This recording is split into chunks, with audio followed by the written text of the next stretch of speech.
નમસ્તે, સ્વાગત છે આપનું આપણા કાર્યક્રમમાં કે જેનું નામ છે ગોષ્ઠી વિથ વિકલ્પ કોટવાલ.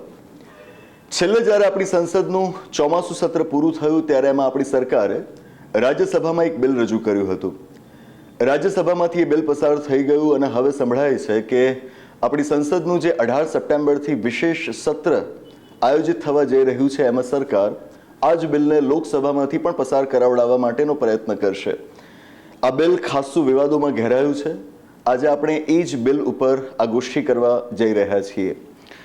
જો આ જ વાત આપે હિન્દી અથવા તો અંગ્રેજી ભાષામાં સાંભળવી હોય તો એ આપ સાંભળી શકશો આપણા બીજા એક પ્લેટફોર્મ પર જેનું નામ છે આઈડિએશન ફોર આઈએએસ. યુપીએસસી સિવિલ સર્વિસીસની તૈયારી જે વિદ્યાર્થી મિત્રો હિન્દી અને ઇંગ્લિશ ભાષામાં કરી રહ્યા છે એમના માટે આપણે યુટ્યુબ પર આ એક પ્લેટફોર્મ શરૂ કર્યું છે આઈડિએશન ફોર આઈએએસના નામે, કે જેમાં કરંટ અફેર્સની ચર્ચાઓ આપણે હિન્દી અને ઇંગ્લિશ ભાષામાં ત્યાં મૂકી રહ્યા છીએ. તો જો આપ આ જ વાતને હિન્દી ઇંગ્લિશમાં સાંભળવા માંગો છો તો ત્યાં સાંભળી શકશો. એના માટે એક અલગ વિડીયો આપણે બનાવેલો છે. તો આપણી ગોષ્ઠીને આગળ વધારીએ. આપણા દેશની અંદર લોકતંત્ર છે. વ્યવસ્થાનું કદાચ સૌથી સારું સ્વરૂપ એટલે લોકતંત્ર. એ લોકતંત્ર આપણા બંધારણ હેઠળ આપણે ભારત દેશની અંદર સ્થાપિત કરેલું છે. હવે જો આ લોકતંત્રને આપણે જાળવી રાખવું હોય તો સમયે સમયે આપણે એની અંદર ચૂંટણીઓ કરતા રહેવું પડે. રાષ્ટ્રીય સ્તર પર કરતા રહેવું પડે, રાજ્ય સ્તર પર કરતા રહેવું પડે, સ્થાનિક સ્તર પર કરતા રહેવું પડે. પણ જે કોઈ પણ ચૂંટણીઓ થાય એ ચૂંટણીઓ નિષ્પક્ષ હોવી જોઈએ, એ તટસ્થ હોવી જોઈએ. એ ચૂંટણીઓ ઉપર કોઈ પણ પ્રકારનું દબાણ, કોઈનો અંકુશ ન હોવો જોઈએ. ખુદ આપણી સુપ્રીમ કોર્ટે પોતાના એક ચુકાદામાં કહ્યું છે કે free and fair elections is the part of the basic structure of the constitution of India. નિષ્પક્ષ અને તટસ્થ ચૂંટણીઓ થાય એ આપણા બંધારણના મૂળભૂત માળખાનું એક લક્ષણ છે. આવું આપણી સુપ્રીમ કોર્ટનું કહેવું છે. જો આ ચૂંટણીઓને આપણે તટસ્થ રાખવી હોય તો જરૂરી એ છે કે આ ચૂંટણીઓ કરાવનાર જે સંસ્થા છે એ સંસ્થા ઉપર કોઈનું દબાણ ન હોય, એ મુક્ત રીતે વર્તી શકતી હોવી જોઈએ. આ સંસ્થા એટલે ભારતનું ચૂંટણી પંચ. ભારતના બંધારણના ભાગ 15ના અનુચ્છેદ 324માં ઇલેક્શન કમિશન ઓફ ઇન્ડિયા માટેની જોગવાઈ કરવામાં આવી છે. અને ભારતના બંધારણના ઘડવૈયાઓએ એ સુનિશ્ચિત કર્યું છે ત્યાં આગળ કે આપણી ચૂંટણી પંચ નામની આ સંસ્થા એક તટસ્થ સંસ્થા તરીકે ભારતમાં ચૂંટણીઓનું આયોજન કરી શકે. આ ચૂંટણી પંચની અંદર જે ઇલેક્શન કમિશનર્સ હોય, ચૂંટણી આયુક્તો હોય, એમના સંદર્ભનો વિવાદ સર્જાયો છે આ નવા બિલ સાથે, જેની જ ચર્ચા અત્યારે આપણે કરવા જઈ રહ્યા છીએ. બિલ જે રજૂ કરવામાં આવ્યું છે એનું નામ છે The Chief Election Commissioner and Other Election Commissioners Appointment Conditions of Service and Term of Office Bill 2023. ભારતના ચૂંટણી પંચમાં હાલ એક ચીફ ઇલેક્શન કમિશનર હોય છે અને એના સિવાય બીજા 2 ઇલેક્શન કમિશનર્સ હોય છે. હાલમાં 2 છે, એ 2થી વધારે પણ હોઈ શકે, 2થી ઓછા પણ હોઈ શકે, એક પણ ન હોય તો પણ ચાલે. ચીફ ઇલેક્શન કમિશનર અને ઇલેક્શન કમિશનર્સ આ બધાની નિયુક્તિ, સેવાની શરતો અને હોદ્દાના કાર્યકાળ અંગેની જોગવાઈ ધરાવતું આ બિલ છે જે આપણી રાજ્યસભામાંથી પસાર થયું છે અને હવે લોકસભામાં લાવવામાં આવી રહ્યું છે. આ બિલને સમજવા માટે આપણે એને 2 ભાગોમાં વહેંચી નાખીશું. પહેલો ભાગ રાખીશું કે જેમાં આપણે ઇલેક્શન કમિશનર્સની અપોઇન્ટમેન્ટની વાત કરીશું અને બીજો ભાગ રાખીશું કે જેમાં અપોઇન્ટમેન્ટ સિવાયની બીજી વાત આપણે જોડીશું. તો 2 ભાગોમાં વહેંચીને આ બિલને સમજીએ. પહેલા વાત કરીએ આપણે ઇલેક્શન કમિશનર્સની અપોઇન્ટમેન્ટ માટેની, કે આ બિલની અંદર ચીફ ઇલેક્શન કમિશનર અને બીજા ઇલેક્શન કમિશનર્સની અપોઇન્ટમેન્ટ માટેની શું જોગવાઈ કરવામાં આવી છે. પણ આ વાત સીધી માંડીએ એની પહેલાં જરૂરી એ છે કે ભારતના બંધારણમાં આ માટેની શું વાત કરેલી છે એ જાણીએ. બંધારણમાં આના માટેની શું વાત કરેલી છે, બંધારણના આધાર ઉપર પહેલા સંસદે જે કાયદો ઘડ્યો હતો એ કાયદામાં આના માટેની શું જોગવાઈ છે એ જાણીએ.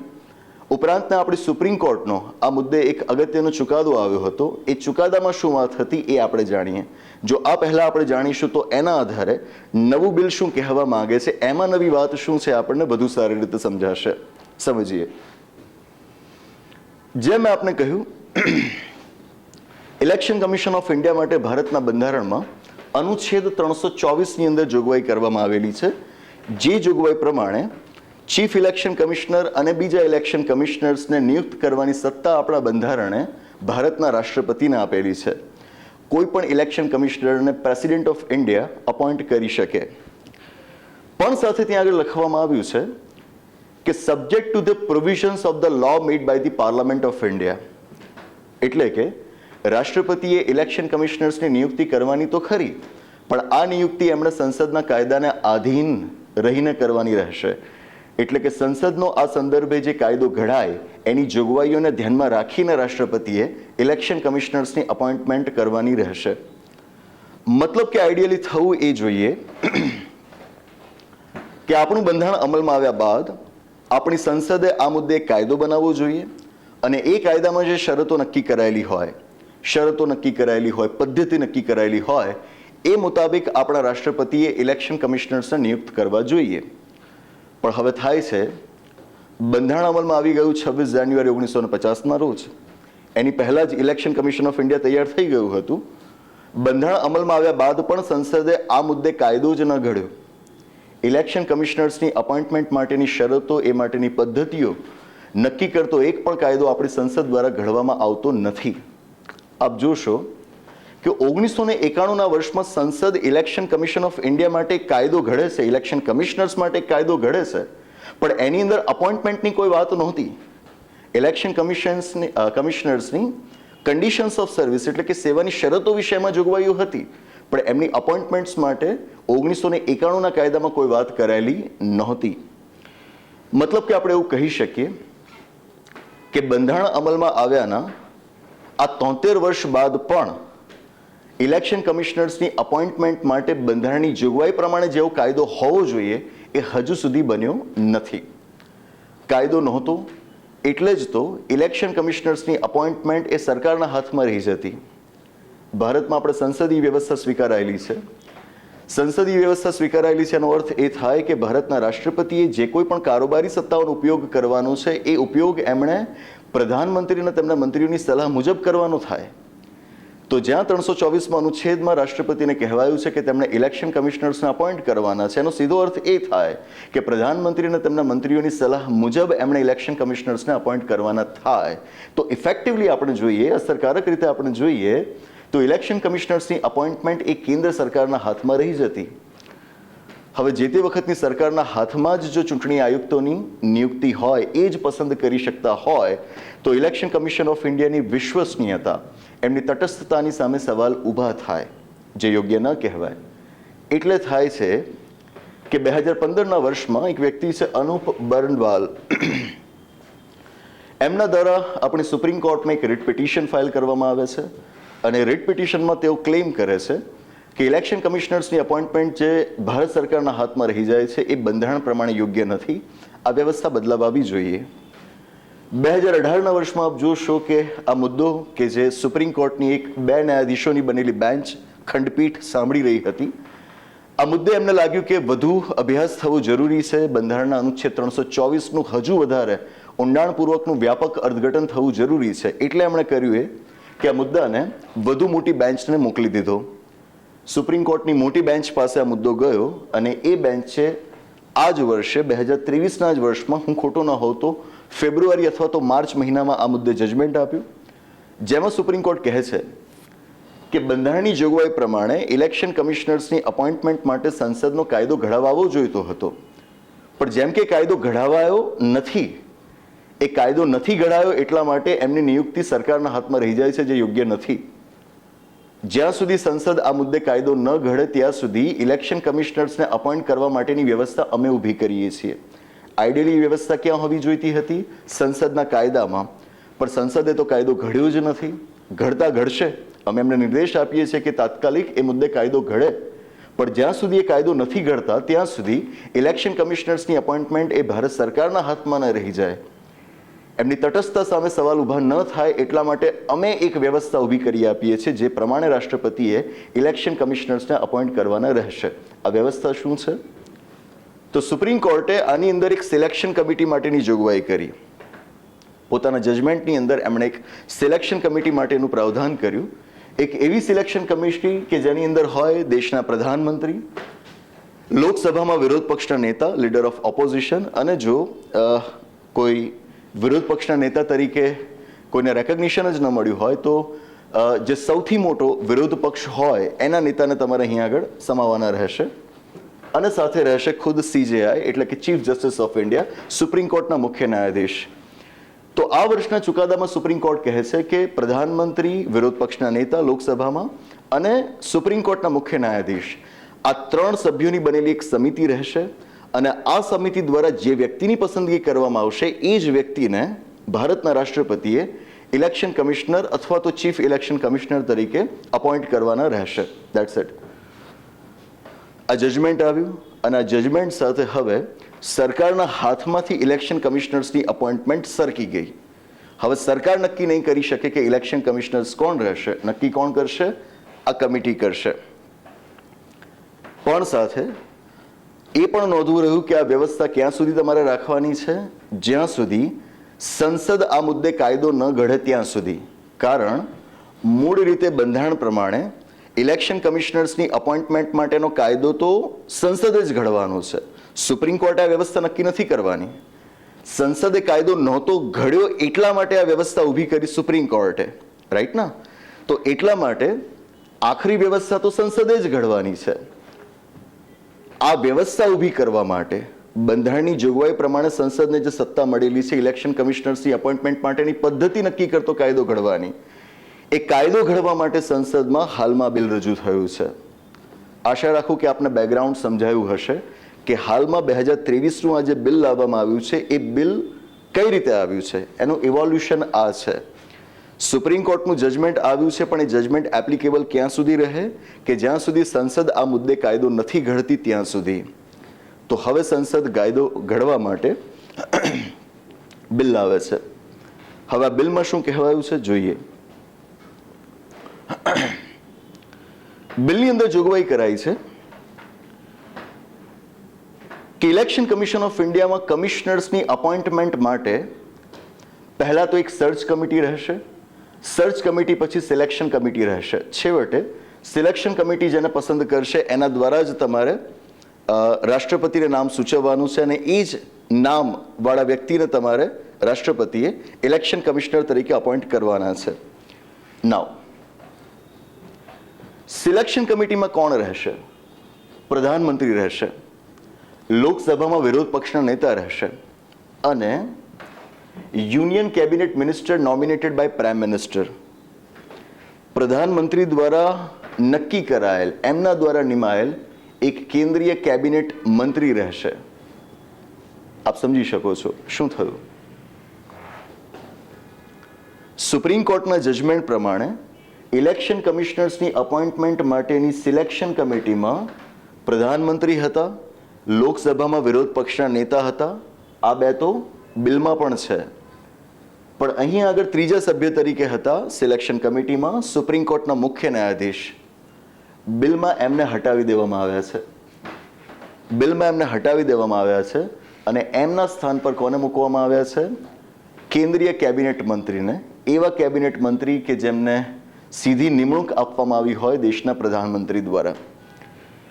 આ એ મુદ્દો છે કે જેના કારણે બિલ ખાસું વિવાદાસ્પદ બન્યું છે.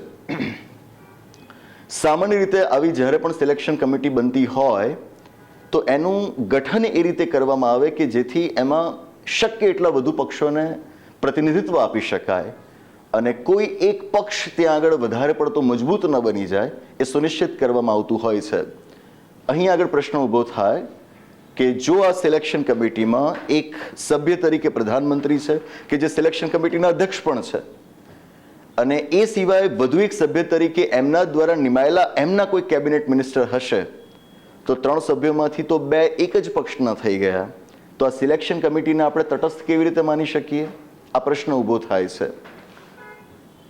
આ પ્રશ્ન ઊભો થાય છે એના સંદર્ભમાં આપણે જોઈએ કે બીજી આવી જે મહત્વપૂર્ણ સંસ્થાઓ છે, ઇલેક્શન કમિશન જેવી જે બીજી અગત્યની સંસ્થાઓ છે, પછી બંધારણીય સંસ્થા હોય કે બીજી કોઈ વૈધાનિક સંસ્થા હોય, એમાં સિલેક્શન કમિટીમાં કેવી વ્યવસ્થા હોય છે.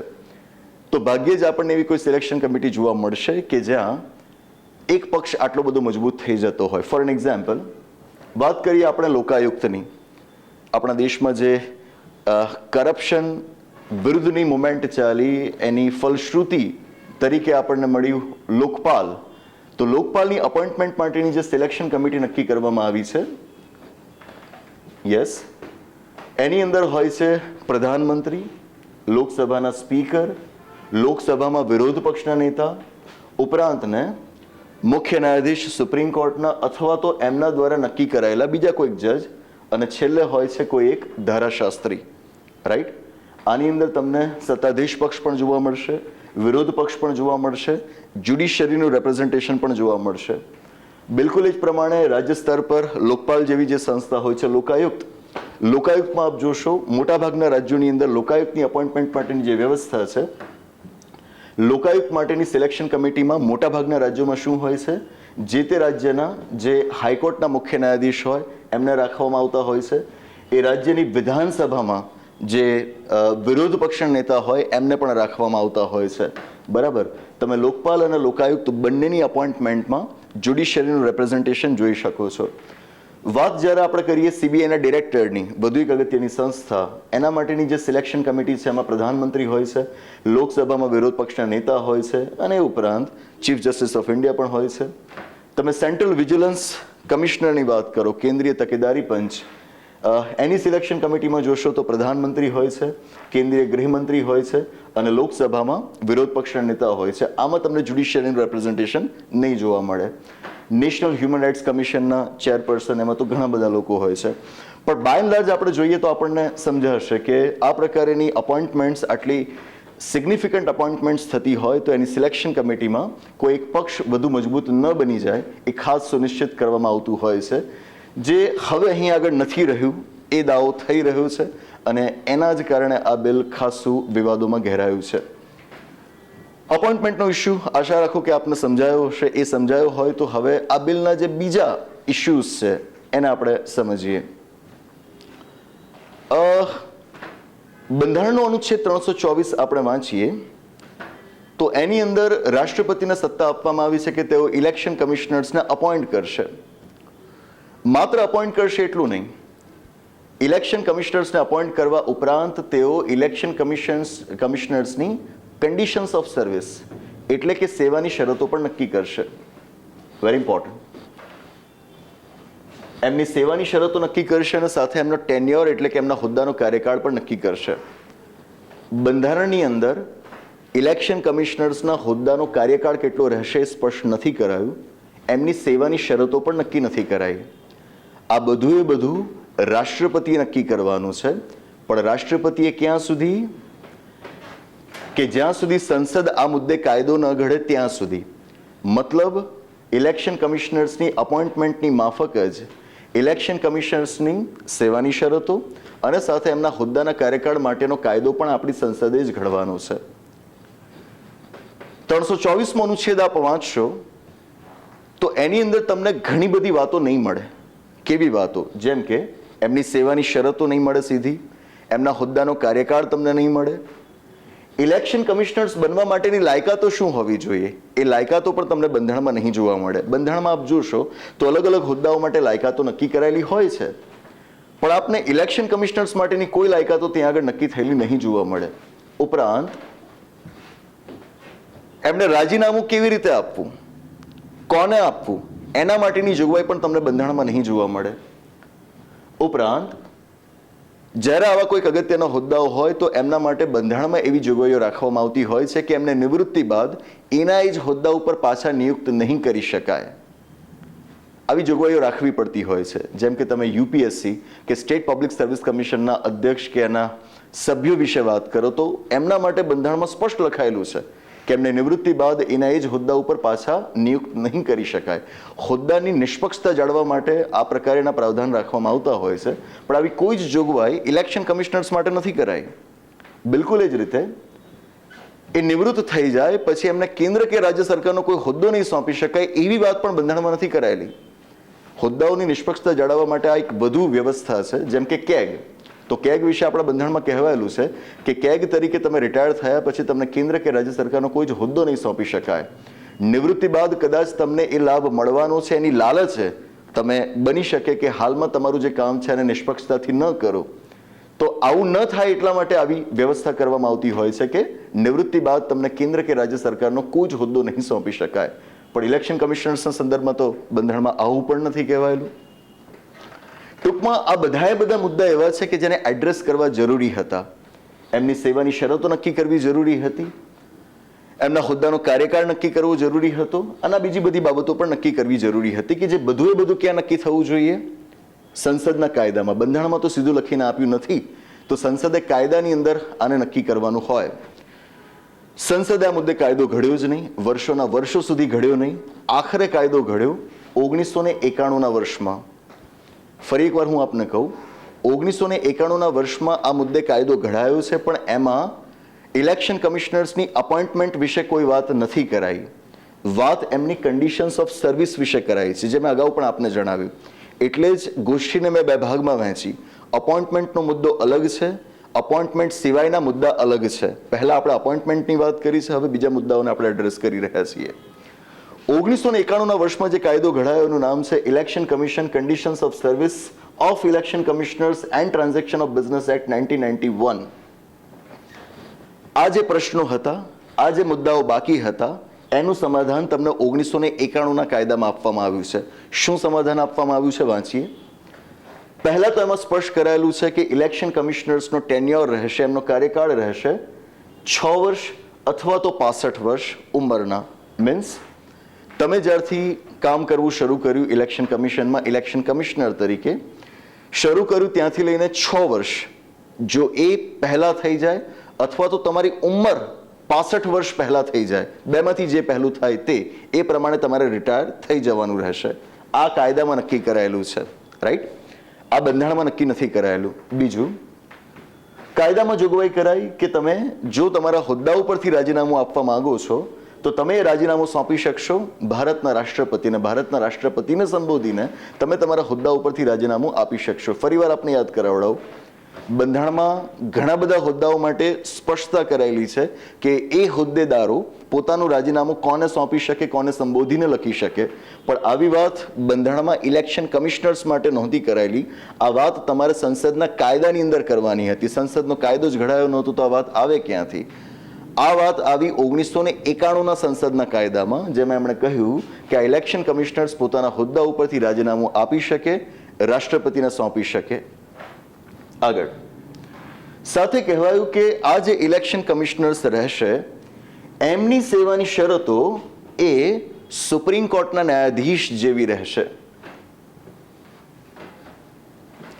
એમની સેવાની શરતો કે જેની અંદર એમની સેલરીનો સમાવેશ થાય, એમના પેન્શનનો સમાવેશ થાય અને બીજી વાતો જેમ કે travelling allowance, rent free house, medical facilities વગેરે વગેરે એ કોને સમકક્ષ રહેશે? સુપ્રીમ કોર્ટના ન્યાયાધીશને સમકક્ષ રહેશે. મતલબ કે એક રીતે આ કાયદો ઇલેક્શન કમિશનર્સને સુપ્રીમ કોર્ટના જજ જેવું સ્ટેટસ આપે છે. એમને સમકક્ષ એટલે કે એમના જેવો દરજ્જો આપે છે. અને આ કાયદો જ એ દરજ્જો આપે છે એવું નથી. એક રીતે બંધારણની અંદર પણ આ દરજ્જાનો ખ્યાલ રહેલો છે.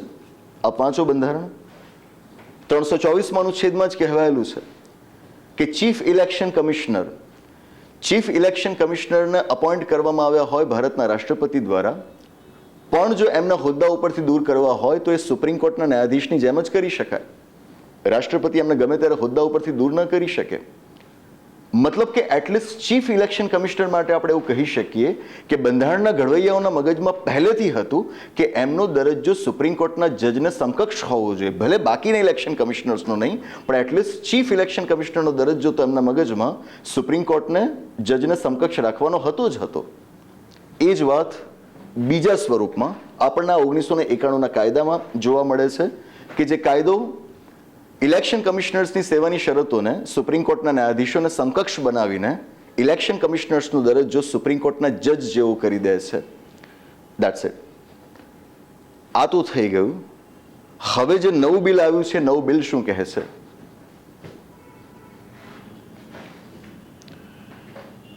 સૌથી પહેલા તો આ નવા બિલની અંદર ઇલેક્શન કમિશનર્સ માટેના ક્વોલિફિકેશન્સ નક્કી કરાયા છે, એમની લાયકાતો નક્કી કરાયેલી છે. જેમ મેં આપને અગાઉ જણાવ્યું કે આપણા બંધારણની અંદર ઇલેક્શન કમિશનર્સની અપોઇન્ટમેન્ટની વાત છે, પણ તમે કોને ઇલેક્શન કમિશનર તરીકે નિયુક્ત કરી શકો એ માટેની કોઈ લાયકાતો નક્કી નથી કરાયેલી, કે જેવી લાયકાતો બંધારણમાં બીજા ઘણા બધા હોદ્દાઓ માટે નક્કી કરાયેલી છે.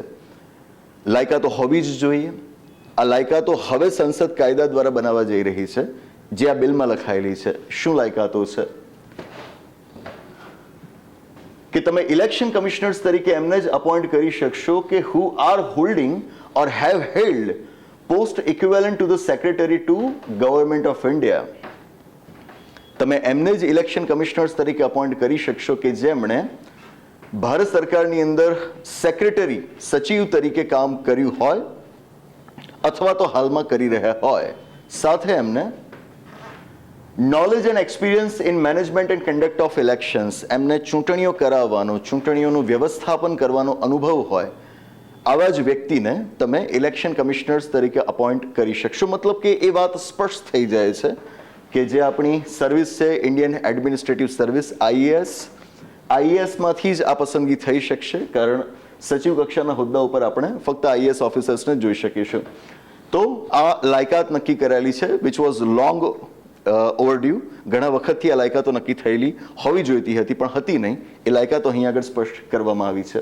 સાથે આ ઇલેક્શન કમિશનર્સનો ટેન્યોર નક્કી કરાયેલો છે 6 years or 65 years of age. Again જે વાત 1991ના કાયદામાં હતી એ જ વાત અહીં આગળ દોહરાવવામાં આવી છે.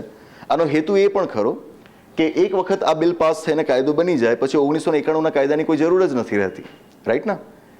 1991ના કાયદાની અંદર જે વાતો નહોતી કહેવાયેલી એ વાતો પણ તમે આમાં આપવા જઈ રહ્યા છો, તો પછી બે કાયદા રાખવાની જરૂર શું? કોઈ એક જ કાયદો રાખો. તો 1991 વાળા કાયદાની વાતો આમાં દોહરાવવામાં આવી છે કે જેથી નવી જોગવાઈઓ અને 1991ના કાયદાની જૂની જોગવાઈઓ બધા સાથે એક મોટો કોમ્પ્રિહેન્સિવ લો બની જાય અને પછી 1991નો કાયદો જ આપણે કાઢી નાખીએ, રાઈટ? તો 1991ના કાયદાવાળી ઘણી બધી વાતો તમને આમાં પાછી રિપીટ થતી જોવા મળશે. કહેવાયું છે આ નવા બિલની અંદર કે આ જે ઇલેક્શન કમિશનર્સ છે એમને નિવૃત્તિ બાદ એમના જ હોદ્દા ઉપર પાછા નિયુક્ત નહીં કરી શકાય, એના એ જ હોદ્દા ઉપર એમને પાછા અપોઇન્ટ નહીં કરી શકાય. જેમ મેં આપને અગાઉ જણાવ્યું કે આપણા બંધારણમાં આવી કોઈ જોગવાઈ ઇલેક્શન કમિશનર્સ માટે નથી કે જેવી બીજા હોદ્દાઓ માટે હોય છે, જે વાસ્તવમાં ખોટું કહેવાય. તો આ જે એક ખામી રહી જાય છે એને પૂરી કરવાની કોશિશ આ બિલ કરે છે. ખોટું તો ન કહેવાય કારણ કે બંધારણમાં એ વાત સ્પષ્ટ હતી કે ઇલેક્શન કમિશનર્સની કન્ડિશન્સ ઓફ સર્વિસ છેવટે સંસદે કાયદા દ્વારા નક્કી કરવાની છે, તો એને બંધારણમાં આપવાની શું જરૂર? તો અહીં આગળ સંસદ એ જે વાત એણે કરવાની બાકી હતી એ હવે કરી રહી છે. તો અહીં આગળ કહેવાયું છે કે એમને નિવૃત્તિ બાદ એના એ જ હોદ્દા ઉપર પાછા નિયુક્ત નહીં કરી શકાય. હવે અગત્યની વાત, નવું બિલ આપણને કહે છે કે આ ઇલેક્શન કમિશનર્સની સેલરી, એમના એલાવન્સીસ અને સેવાની બીજી શરતો આ બધું will be same as those of the cabinet secretary. આ બધું કોને સમકક્ષ રહેશે? તો કહે છે કે કેબિનેટ સચિવને સમકક્ષ. કેબિનેટ સેક્રેટરી એ ખૂબ ઊંચો હોદ્દો છે. આઈએએસની પોઝિશનમાં જોવા જઈએ તો કદાચ આપણે એને હાઈએસ્ટ પોઝિશન કહી શકીએ. યુનિયન કેબિનેટના એ સેક્રેટરી છે, રાઈટ? તો એમની જે કન્ડિશન્સ ઓફ સર્વિસ છે એને ઇક્વિવેલન્ટ ઇલેક્શન કમિશનર્સની કન્ડિશન્સ ઓફ સર્વિસ હવે બનાવવામાં આવી છે. What it effectively means is, અત્યાર સુધી આ કમિશનર્સની સેવાની શરતો જે સુપ્રીમ કોર્ટના જજ જેવી હતી એ હવે સુપ્રીમ કોર્ટના જજ જેવી નહીં રહે. એ કોના જેવી બની જશે? કેબિનેટ સેક્રેટરી જેવી. વિવાદ આજ તો છે. એક રીતે આનાથી થયું શું? ઇલેક્શન કમિશનર્સનો દરજ્જો જે સુપ્રીમ કોર્ટના ન્યાયાધીશ જેવો હતો એ હવે એક અધિકારી જેવો થઈ ગયો, એ કેબિનેટ સેક્રેટરી જેવો થઈ ગયો. એટલે જ આ કોન્ટ્રોવર્શિયલ બન્યું છે.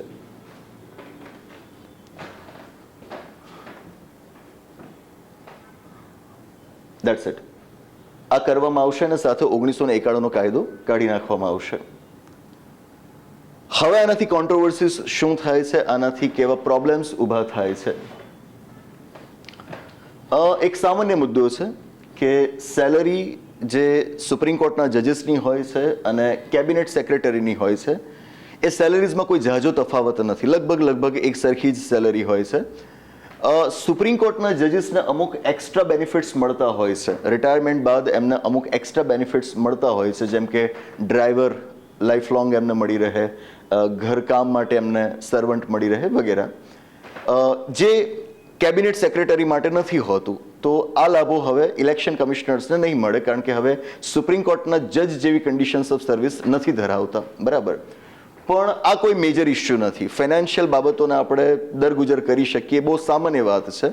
આનાથી કોઈ ઝાઝો ફરક નથી પડતો. મૂળ ફરક જ્યાં પડે છે અહીંયા છે કે અગાઉ જ્યારે ઇલેક્શન કમિશનર્સ કોઈ કેન્દ્રીય મંત્રી વિરુદ્ધ ચૂંટણી સંદર્ભે એક્શન લેવા માંગતા, માનો કે ઇલેક્શનનો જે કોડ ઓફ કન્ડક્ટ છે એનું એમણે વાયોલેશન કર્યું છે, ચૂંટણીની આચારસંહિતાનું ઉલ્લંઘન કર્યું છે, અને ચૂંટણી પંચ જો એ કેન્દ્રીય કેબિનેટ મંત્રી વિરુદ્ધ કોઈ એક્શન લેવા માંગતા તો એ છૂટથી લઈ શકતા, કારણ કે એમનો દરજ્જો સુપ્રીમ કોર્ટના જજને સમકક્ષ હતો. એમના તરફથી જે કોઈ પણ ઓફિશિયલ કોમ્યુનિકેશન મોકલવામાં આવતું એના સુપ્રીમ કોર્ટના જજને જે મહત્વ આપવામાં આવે એ મહત્વની દ્રષ્ટિએ જોવામાં આવતું. પણ હવે જેમ કે તમે એમને કેબિનેટ સેક્રેટરીને સમકક્ષ કરી દીધા છે, તો શું એમના આદેશની એટલી વેલ્યુ રહેશે? જ્યારે તમે એમને કેબિનેટ સેક્રેટરીને સમકક્ષ કરો છો ત્યારે એમનો દરજ્જો એ રાજ્ય કક્ષાના મંત્રી કરતાં પણ નીચે ઉતરી જાય. રાજ્ય કક્ષાના મંત્રી આપ સમજતા જ હશો કે કેબિનેટ મંત્રી કરતાં પણ નીચો દરજ્જો છે, બરાબર? હવે રાજ્ય કક્ષાના મંત્રી કરતાં પણ નીચો દરજ્જો છે કેબિનેટ સેક્રેટરીનો.